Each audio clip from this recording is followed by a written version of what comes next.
দেখলাম তিনি সর্বলক্ষণ যুক্তা, বিচিত্র অলঙ্কার নিকরে অলঙ্কৃতা, দিব্য কাঞ্চনে ভূষিতা ও দিব্যাম্বর পরিধানা।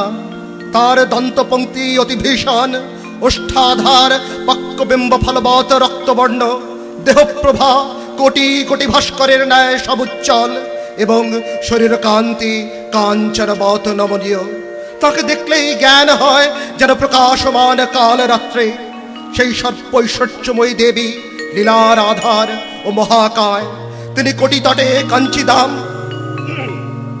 এক হাতে খড়্গ, অন্য হাতে খেটক, অপর হাতে ধনু এবং হস্তান্তরে স্বরধারণ করে আছেন এবং ত্রিশূল দ্বারা তর্জন করছেন।